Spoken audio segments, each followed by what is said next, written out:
Well, it's Friday the 24th of May. Since we last spoke, we're now in Gemini.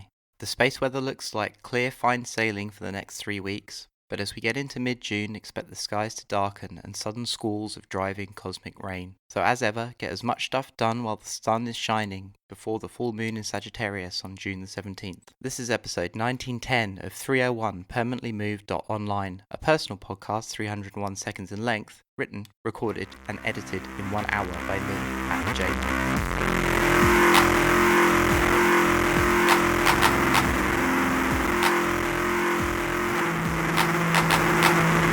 Man, I was so sick last week, so therefore, no podcast.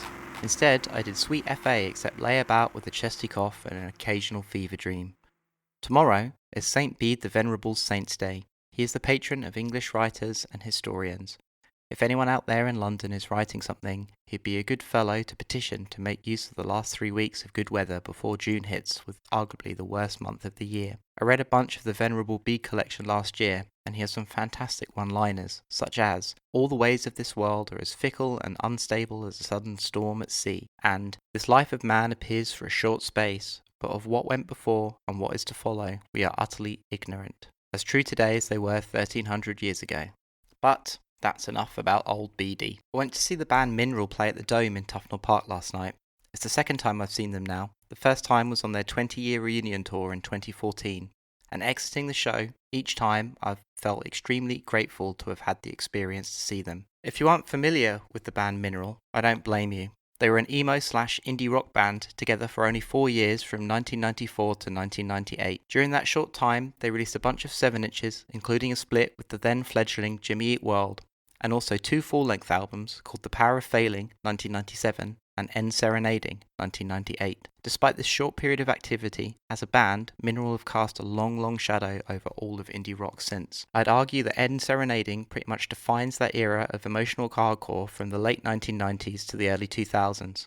Mineral's music is characterized by its alternation between soft and loud song structures, melodic vocals, and ethereal guitar-based instrumental bridges. What's even more remarkable is that End Serenading was released after the band had already split up, and they are still influencing people today. The massive track Hollywood Dreaming by Little Peep and Gab used the song Love Letter Typewriter with an uncleared sample to some controversy at the time. After the breakup in '98, the band went its separate ways and its members went on to form 2 other hugely influential emo/indie rock bands, the shoegazy Gloria record and the rock band Pop Unknown. As we were watching them last night, my friend Phil mentioned to me, what must it be like to have been in a small town rock band 25 years ago and now be 40-something and on tour again out of Texas and playing London.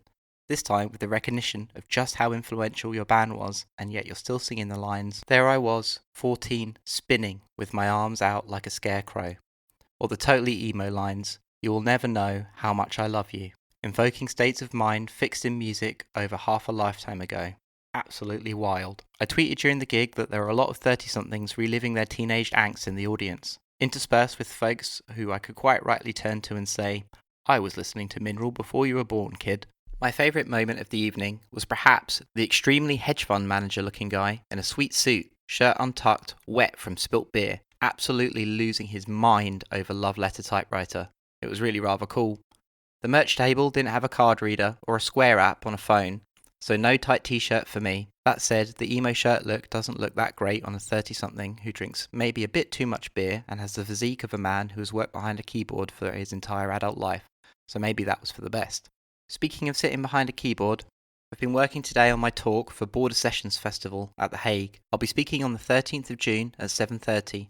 My talk is going to be called Solar Punk and the Great Unfolding, Building Keystones of Continuity. It'll be somewhat an expansion on my Solar Punkers Grand Dress Rehearsal talk that I gave last year in Rotterdam. It's definitely going to include the lines, "We've got 10 years to save the world, but it's going to take 100 years to do it." If you're interested in coming, tickets are available at bordersessions.org. Paul Mason will be speaking on the opening night, and the lineup of the whole festival looks fantastic.